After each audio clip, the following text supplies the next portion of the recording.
Assalamualaikum warahmatullahi wabarakatuh. Perkenalkan, nama saya Zairotin Naja, NIM T20181469. Di sini saya sebagai pemateri pertama ingin menjelaskan tentang homoseksual, yang mana saya akan menjelaskan tentang pengertian homoseksual, jenis-jenis homoseksual, dan faktor penyebab homoseksual. Langsung saja yang pertama, yaitu pengertian homoseksual. Jadi homoseksual ini menurut PPDGJ 2 adalah rasa ketertarikan perasaan, yakni rasa kasih sayang, hubungan perasaan atau secara erotik, baik secara eksklusif terhadap orang-orang yang berjenis kelamin sama dengan atau tanpa hubungan fisik. Jadi disebut gay apabila penderitanya sama-sama laki-laki, berjenis laki-laki, dan disebut lesbian apabila penderitanya itu sama-sama perempuan. Jadi homoseksual ini merupakan kegiatan seks yang kontroversial yang semakin hari semakin eksis menunjukkan jati dirinya di kalangan masyarakat. Homoseksual ini sudah sering terjadi di sepanjang sejarah umat manusia. Reaksi sebagai bangsa di berbagai kurun waktu bersejarah terhadap homoseksualitas ternyata berlainan. Yang kedua ialah jenis-jenis homoseksual. Jadi jenis homoseksual itu ada dua. Yang pertama, homoseksual egosintonik yang pengertiannya adalah homoseksual yang mengeluh dan merasa terganggu oleh orientasi seksualnya, tidak ada konflik bahwa sadar yang ditimbulkan, serta tidak ada desakan dorongan atau keinginan untuk mengubah orientasi seksualnya. Yang kedua ialah homoseksual ego-dystonik, yaitu adalah homoseksual yang mengeluh dan merasa terganggu akibat konflik psikis. Ia senantiasa tidak atau sedikit sekali terangsang oleh lawan jenis. Jadi kalau homoseksual ego-dystonik ini tidak sama sekali terangsang menyukai lawan jenis, misalnya laki-laki. Si laki-laki tersebut ini tidak terangsang menyukai perempuan, akan tetapi dia terangsangnya itu menyukai sesama sejenis, yaitu sama-sama laki-laki. Yang ketiga adalah faktor penyebabnya terjadinya homoseksual.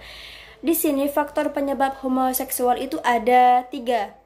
Yang pertama itu faktor herediter, yaitu berupa ketidakseimbangan hormon-hormon seks, contohnya seperti Thyroid dan kelenjar endokrin pada fase-fase pertumbuhan yang kritis dapat mempengaruhi arah dari dorongan-dorongan seksual dan tingkah laku.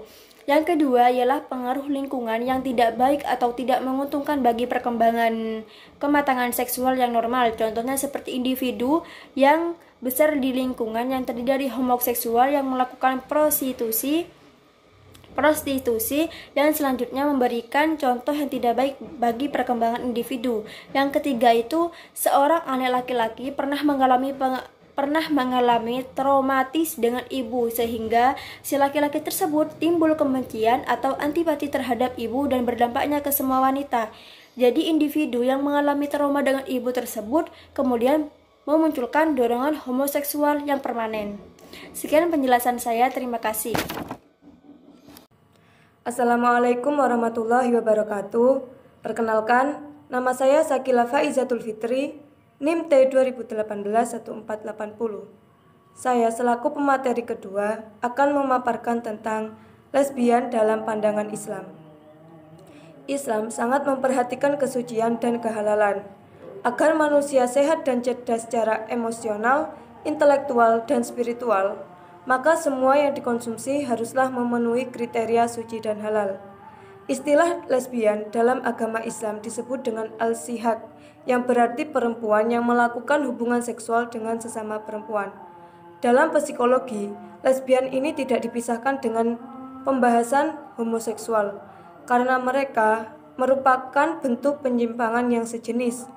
Istilah homoseksual lebih lazim digunakan bagi pria yang menderita penyimpangan ini, sedang bagi wanita, keadaan yang sama lebih lazim disebut dengan lesbian.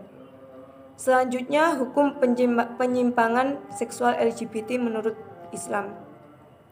Pasangan homoseks dalam bentuk liwat termasuk dalam tindak pidana berat atau dosa besar, karena termasuk perbuatan keji yang merusak kepribadian, moral, dan agama.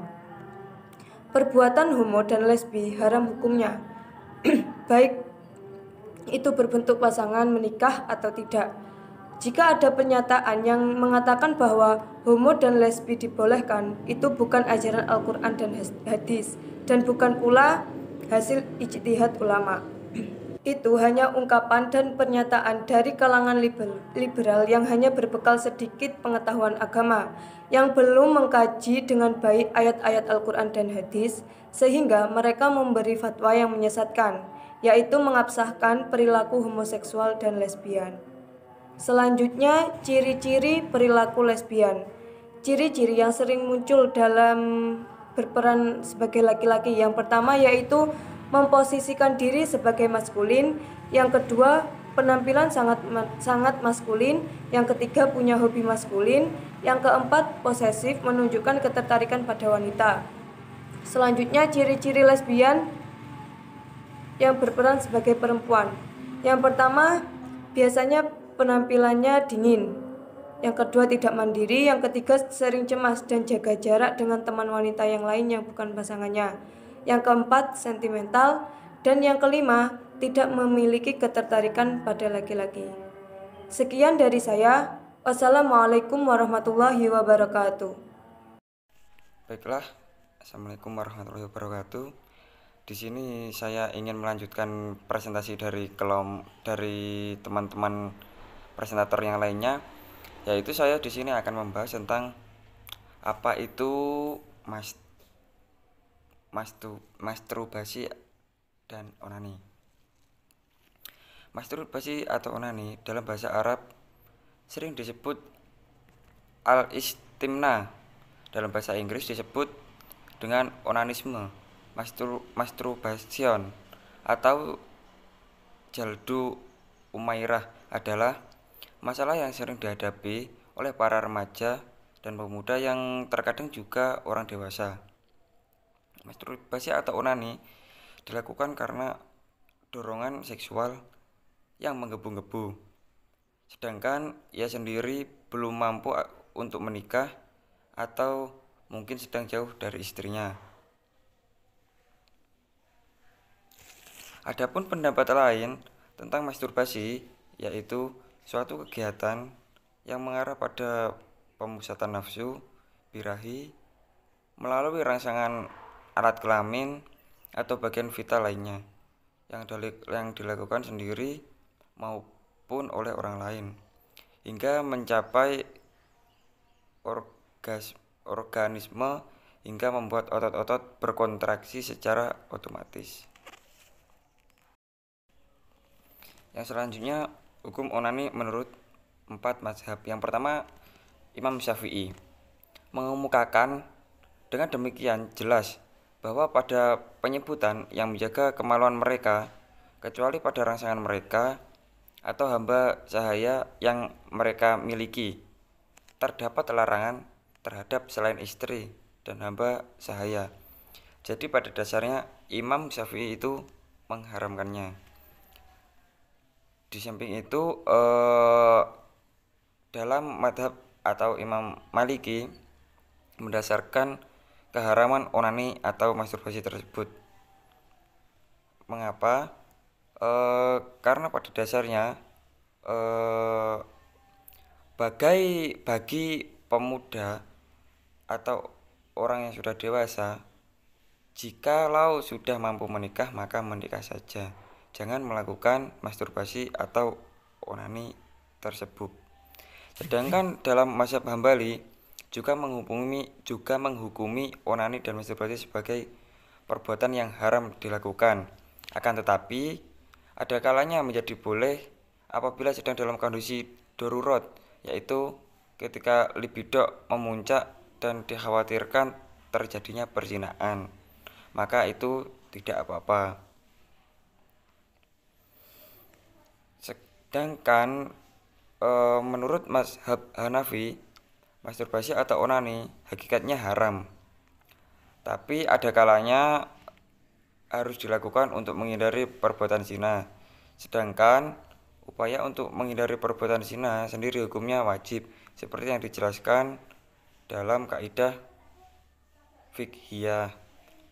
Jadi juga mengharamkannya, tetapi jikalau untuk menghindari perbuatan zina, maka itu wajib dilakukannya.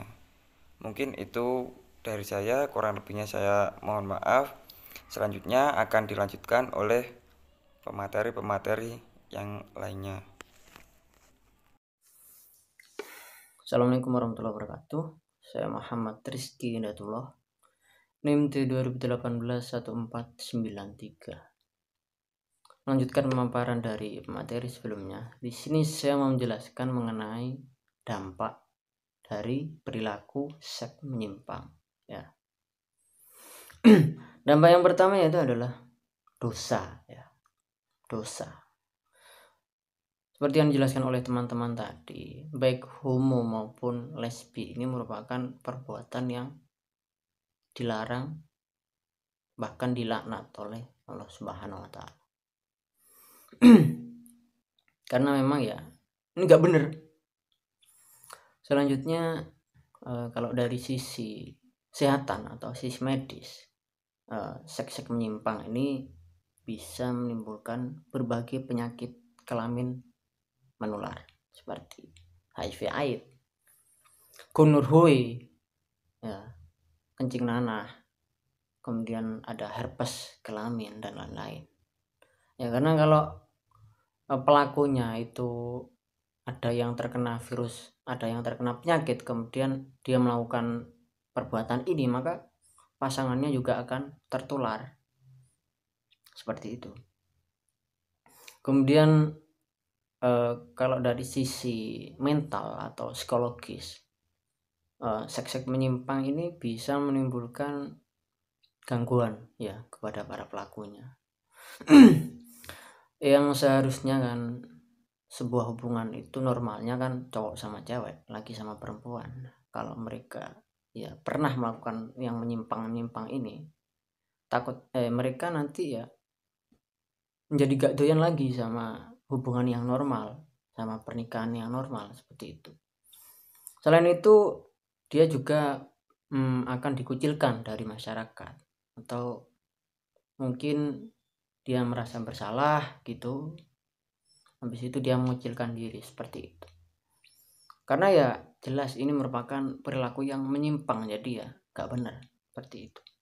Ya itu saja dari saya mengenai dampak seks menyimpang. Ya kurang lebihnya mohon maaf. Wassalamualaikum warahmatullahi wabarakatuh.